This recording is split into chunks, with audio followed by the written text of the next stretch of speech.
Job, chapters 11 through 13. And so far the Midian answered and said, He that speaks much should also hear on the other side. Or does a fluent speaker think himself to be righteous? Blessed is the short-lived offspring of woman. Be not a speaker of many words, for is there none to answer thee? For say not, I am sure in my words, and blameless before him. But oh, that the Lord would speak to thee, and open his lips with thee. Then shall he declare to thee the power of wisdom, for it shall be double of that which is with thee. And then shalt thou know that a just recompense of thy sins has come to thee from the Lord. Wilt thou find out the traces of the Lord? Or hast thou come to the end of that which the Almighty has made? Heaven is high, and what wilt thou do? And there are deeper things than those in hell. What dost thou know? Or longer than the measure of the earth, or the breadth of the sea? And if he should overthrow all things, who will say to him, What hast thou done? For he knows that the works of the transgressors, and when he sees wickedness, he will not overlook it. But man vainly buoys himself with the words, and a mortal born of woman is like an ass of the desert. For if thou hast made thine heart pure, and liftest up thine hands toward him, if there is any iniquity in thy hands, put it far from thee, and let not unrighteousness lodge in thy habitation. For thus shall thy countenance shine again, as pure water, and thou shalt divest thyself of uncleanness, and shalt not fear. And thou shalt forget trouble, as a wave that has passed by, and thou shalt not be scared. And thy prayer shall be as the morning star, and life shall arise to thee as from the noonday. And thou shalt be confident, because thou hast hope, and peace shall dawn to thee from out of anxiety and care. For thou shalt be at ease, and there shall be no one to fight against thee, and many shall charge, and make supplication to thee. But safety shall fail them, for their hope is destruction, and the eyes of the ungodly shall waste away. And Job answered and said, So then ye alone are men, and wisdom shall die with you? But I also have a heart as well as you. For a righteous and blameless man has become a subject for mockery. For it had been ordained that he should fall under others at the appointed time, and that his houses should be spoiled by transgressors. Let not, however, any one trust that, being evil, he shall be held guiltless, even as many as provoke the Lord, as if there were indeed be no inquisition made of them. But ask now the beasts, if they may speak to thee, and the birds of the air, if they may declare to thee. Tell the earth, if it may speak to thee, and the fishes of the sea shall explain to thee. Who then has not known in all these things, that the hand of the Lord has made them?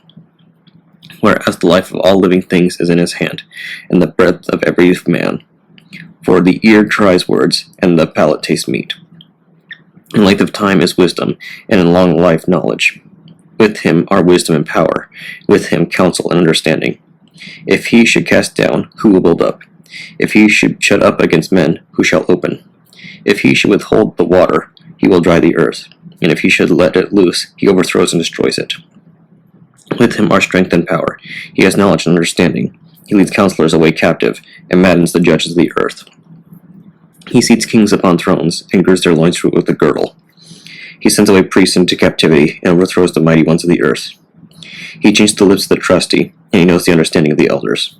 He pours dishonor upon princes, and heals the lowly, revealing deep things out of darkness, and he has brought into light the shadow of death, causing the nations to wander, and destroying them, overthrowing the nations, and leading them away, perplexing the minds of the princes of the earth, and he causes them to wander in a way they have not known, saying, Let them grope in darkness, and let there be no light. Let them wander as a drunken man. Behold, mine eye has seen these things, and mine ear has heard them. And I know all that ye too know, and I have not less understanding than you. Nevertheless, I will speak to the Lord, and I will reason before him if he will. But ye are all bad physicians, and healers of diseases. But would that ye were silent, and it would be wisdom to you in the end. But hear ye the reasoning of my mouth, and attend to the judgment of my lips.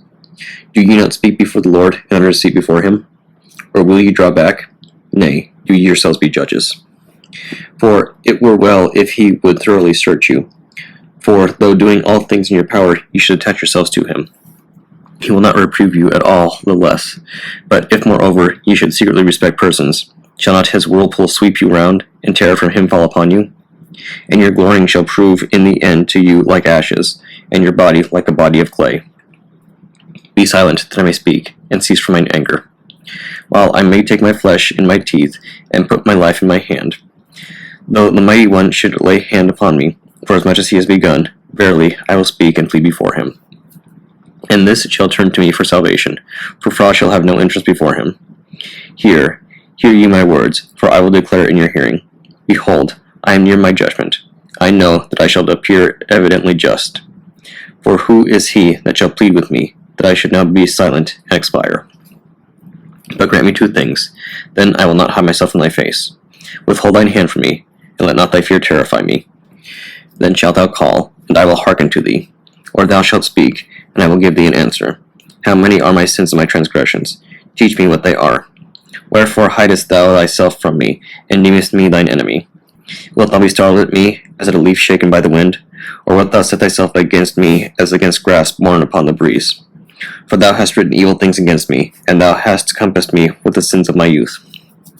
And thou hast placed my foot in the stocks, and thou hast watched all my works, and hast penetrated to my heels. I am as that which waxes old like a bottle, or like a moth-eaten garment. The Epistle of St. Paul the Apostle to the Romans, chapter 8, verses 1 through 17. There is therefore now no condemnation to them which are in Christ Jesus, who walk not after the flesh, but after the Spirit. For the law of the Spirit of life in Christ Jesus hath made me free from the law of sin and death. For the law could not do, in that it was weak, through the flesh, God sending his own Son in the likeness of sinful flesh, and for sin, condemned sin in the flesh, that the righteousness of the law might be fulfilled in us, who walk not after the flesh, but after the Spirit. For they that are after the flesh do mind the things of the flesh, but they that are after the Spirit, the things of the Spirit. For to be carnally minded is death, and to be spiritually minded is life and peace. Because the carnal mind is enmity against God, for it is not subject to the law of God, neither indeed can it be. So then they that are in the flesh cannot please God. But ye are not in the flesh, but in the Spirit, if so be that the Spirit of God dwell in you. Now if any man have not the Spirit of Christ, he is none of his. And if Christ be in you, the body is dead because of sin, but the Spirit is life because of righteousness. But if the Spirit of him that raised up Jesus from the dead dwell in you, he that raised up Christ from the dead shall also quicken your mortal bodies by his Spirit that dwelleth in you. Therefore, brethren, we are debtors, not to the flesh, to live after the flesh. For if ye live after the flesh, ye shall die. But if ye through the Spirit do mortify the deeds of the body, ye shall live. For as many as are led by the Spirit of God, they are the sons of God. For ye have not received the spirit of bondage again to fear, but ye have received the Spirit of adoption, whereby we cry, Abba, Father. The Spirit itself beareth witness with our spirit, that we are the children of God. And if children, then heirs, heirs of God, and joint heirs with Christ, if so be that we suffer with him, that we may also be glorified together.